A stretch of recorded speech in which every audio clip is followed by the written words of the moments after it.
My name is Bill, and I'd love to tell you about how I became a survivor of being pimped by both of my parents and also how I survived being incested by both of them. I was born in the city of Memphis, Tennessee. I was reared up in a very religious home in that, we couldn't go to the movies, we couldn't dance, my sister couldn't wear pants. Father was an ordained evangelist of this national church that we were a part of, the largest African American church in a Pentecostal organization. They taught the wives to take whatever they had to take in order to stay married. And my mother believed that she was a national mother of the church. She offered her children, me and my sister, to my father to be his sexual slaves. There were things that we went through that just, I could imagine any child going through that. My earliest memories around the age of 4. He started by coming in and massaging my leg. And then maybe the next time was my leg in my private area. Then he wanted to perform on me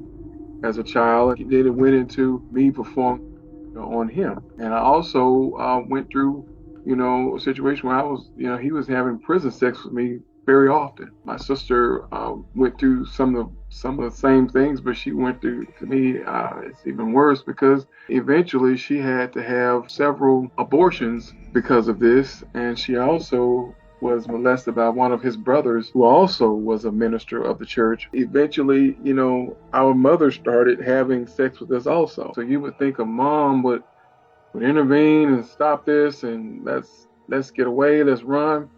No, she eventually she wanted to share. I noticed she liked to do that when he was not there, or when he went away to someone's house, or there were times when he left her. There were times where they were separated and he was gone. He was at I don't know, a woman's house, a man's house. And there were times where she wanted to molest her. So, I mean, it's just, I can't find no other way to say it. We went from being sexual slaves at home to going to church and being pimped to pastors. The church itself has well over 5 million members worldwide. It's a large church, and it breaks down into states, and the states break down into jurisdictions break down in districts, and then you have a local church. So you got the pastor, you got the superintendent, you got the bishop, and that's pretty much how it's structured. I mean, we were pimped to several bishops in the church.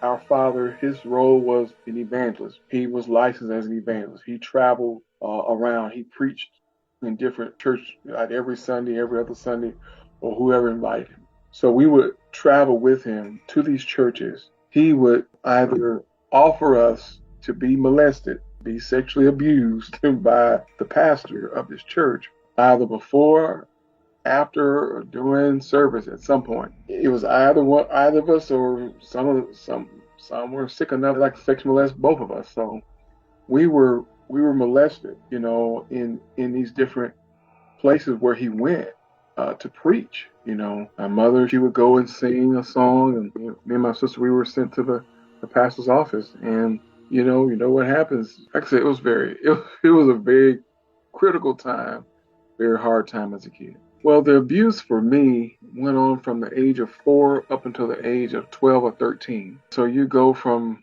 being a child that could hardly understand sex, don't know anything about sex. Then you get older, you know exactly what's going on, you know what's going to happen. We had a so-called, yes, a normal life in the sense of going to school every day. We went to public school. That was normal in that sense, but the abuse happened, overnight. I can't say that I told anyone. Obviously, I didn't tell a lot of people because, some people didn't find out about it until I started talking about 10 or so years ago. I didn't think to tell a teacher because we were seen as important anyway. We were just two little black kids growing up in a impoverished neighborhood in government apartments. You would think as a teacher, teachers could tell something was going on, but they didn't care. Our voices weren't really heard. Growing up, I remember my room, and I remember going to my room, and I remember where all the pimping began was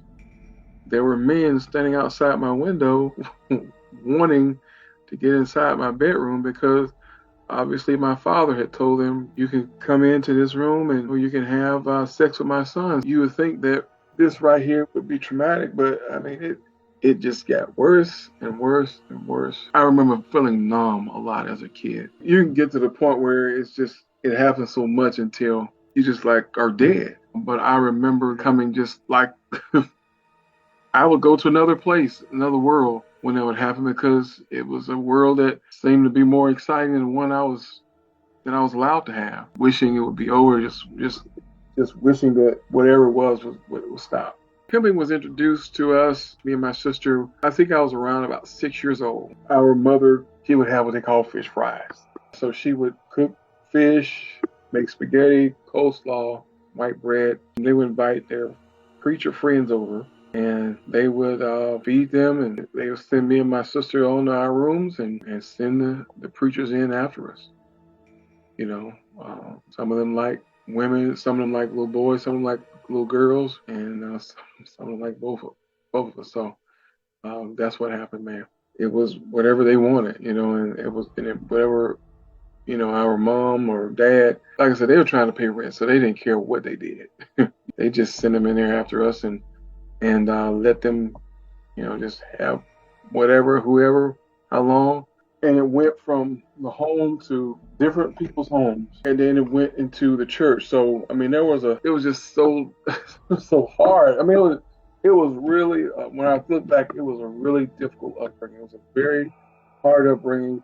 You could deal with a church and all their rules or whatever the case, but when it's going as far as your parents are they're in sexually assaulting you, and then you're being talked about so many people. I mean, it was a very hard to remember and very hard to discuss, but I'm glad I made it through it though. My sister and I leaned on each other a lot. Feel like we were the only ones that could understand. No one else cared or nobody else wanted to know how we were doing. So, I feel like for a long time, like all we had was each other. It stopped around the age of 13 or 14. Bridget ran away from home several times. So I was like, now I'm back down. Now I'm by myself. Our mother stayed with him. She loved him more than anybody in the world. Unfortunately, my mother lived with me until she passed in 2004. He passed in the year 2000. So a lot of people ask me, how could you have bought a house and had your mother move in with you and all that? There were so many unanswered questions. So many unanswered questions. They never,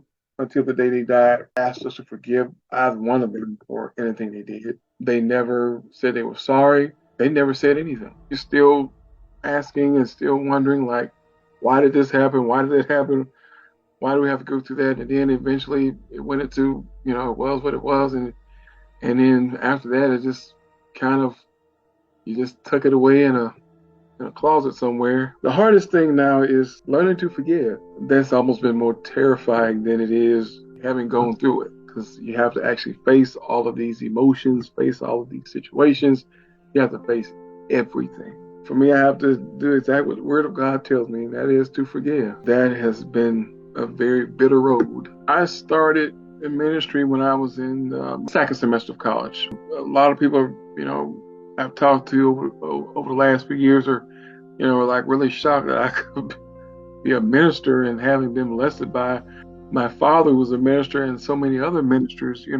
I don't blame God for it. I don't go down the road of, well, God is not in control. Well, I said God is in control because I'm still here. I'm here to tell my story. He allowed me to go through that. I allowed my sister to go through that. Unfortunately, he knew that we had some strength in us somewhere in order to live through it, and that today we will be able to tell the story of how we were pimped and how we were molested, by our own parents. Why do I share my story? I want to help people. I want to talk, and maybe someone can listen and hear me talk. They will get some kind of encouragement from that. I've gotten 3 degrees. I've gotten a bachelor's degree. I've gotten 2 master's degrees. So I'm going to law school. I know my life is kind of like I should have went to law school when I first went after high school, but things happened and I got more money, where I was studying. So I said, well, I'll forget about it. Well, here I am, 44 years old, and it's right back in my face. I just can't ignore it. I can't ignore it now. So I want to go to law school for religious rights, to protect the church, religious and religious